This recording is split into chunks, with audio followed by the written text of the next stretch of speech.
Baiklah, kita akan melanjutkan materi kita pada hari ini. Jadi di dalam penjelasan sebelumnya sudah kita pahami bersama bahwa anggaran itu suatu perencanaan yang direncanakan secara sistematis dalam suatu waktu tertentu. Anggaran ini merupakan sebagai sistem perencanaan yang terpadu. Di dalam melaksanakan anggaran perusahaan, perlu dilakukan sistem perencanaan yang terpadu antara bagian-bagian yang berada di dalam suatu perusahaan itu sendiri. Jadi masing-masing bagian itu harus mempunyai perencanaan yang terpadu, tidak bisa berjalan dengan sendirinya, tidak bisa berjalan tanpa melakukan koordinasi atau tanpa melakukan kerjasama dengan bagian-bagian yang lain. Seperti misalnya ketika kita berbicara tentang penjualan hanya melakukan target penjualan tanpa melihat ketersediaan barang yang ada, tanpa melihat kemampuan produksi yang ada, itu tidak bisa dilakukan. Jadi masing-masing bagian itu harus merupakan suatu sistem yang terkait satu sama lainnya. Ketika kita berbicara tentang suatu sistem, itu tidak bisa sistem itu berjalan dengan sendirinya. Seperti kalau saya contohkan hal yang sederhana, bagian yang terkecil dari suatu sistem pesawat terbang, misalkan ada ban yang kita anggap mungkin sangat kecil, tetapi ketika terjadi permasalahan di dalam ban itu sendiri, itu akan menjadi suatu masalah. Nah, kemudian anggaran dan penganggaran perusahaan.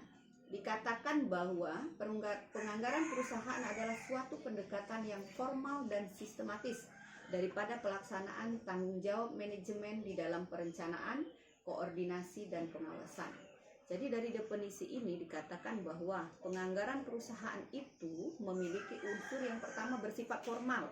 Kalau yang namanya bersifat formal itu artinya disusun sengaja dan bersungguh-sungguh dalam bentuk tertulis.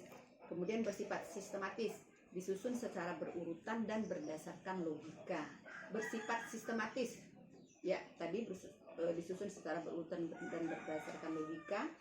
Kemudian merupakan suatu hasil pengambilan keputusan yang berdasarkan beberapa asumsi tertentu. Keputusan yang tertinggi diambil oleh manajer, merupakan pelaksanaan fungsi manajer dari segi perencanaan, koordinasi, dan pengawasan. Nah, anggaran ini bisa disusun dalam bentuk secara keseluruhan. Dari apa yang saya jelaskan tadi, disusun semuanya oleh suatu perusahaan. Itu namanya anggaran komprehensif. Namun, bisa juga anggaran ini disusun secara sebagian. Itu namanya anggaran parsial. Di dalam fungsi manajer, ini dikatakan bahwa fungsi manajerial itu adalah fungsi planning, organizing, staffing, directing, dan kontrol. Dikatakan bahwa perusahaan hendaknya mencari sumber potensial yang menghasilkan keuntungan dan merencanakan cara bagaimana untuk memilikinya. Dari sini, dari sudut perencanaan, sama seperti kita ketahui bersama bahwa sekarang ini perusahaan tambang batubara di Bukit Asam ini sedang merencanakan untuk meningkatkan potensi atau meningkatkan nilai tambah dari batubara itu menjadi gas cair. Ini sedang dalam proses mengenai kawasan industri, di mana sama seperti barangkali Anda sendiri yang lebih tahu daripada saya, bahwa di dalam pengembangan kawasan industri itu sudah dilakukan kerjasama antara perusahaan tambang Bukit Asam dengan PT Pupuk Sriwijaya untuk menghasilkan pupuk, kemudian kerjasama dengan Pertamina untuk menghasilkan gas, dan kemudian kerjasama dengan saya lupa namanya, tapi untuk menghasilkan biji plastik seperti itu, yang rencananya sekarang sedang masa konstruksi. Rencana produksi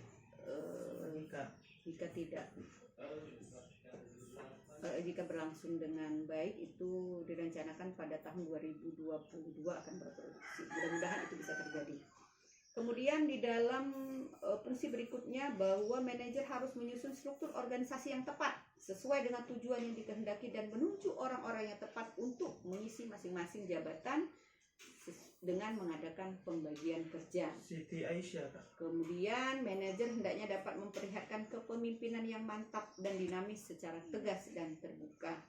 Kemudian manajer harus mengadakan pengawasan yang bersifat dinamis dan selalu mengusahakan adanya feedback dari bawahan. Jadi ketika Anda menjadi seorang manajer, Anda harus membuka diri dan mendengarkan apa yang menjadi saran dari para bawahan.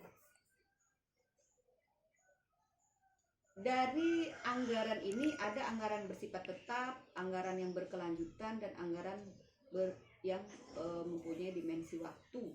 Anggaran tetap itu anggaran yang dimana volumenya sudah tertentu dan berdasarkan volume tersebut direncanakan revenue, cost, dan expense yang dikeluarkan. Kemudian anggaran dimensi waktu dibagi menjadi 3. Ada anggaran yang terkait dengan masa sebelumnya atau masa lalu, kemudian yang menyangkut masa sekarang, dan yang menyangkut masa yang akan datang. Ada beberapa faktor lain yang mempengaruhi kebijaksanaan manajer dalam perencanaan. Yang pertama, produk. Bagaimana produknya? Kemudian bagaimana pasar, kemudian bagaimana kebijaksanaan distribusi, rencana produksi, rencana penelitian dan pengembangan, organisasi, dan finansial. Demikianlah penjelasan secara sepintas tentang pertemuan pada hari ini. Saya akhiri. Wassalamualaikum warahmatullahi wabarakatuh.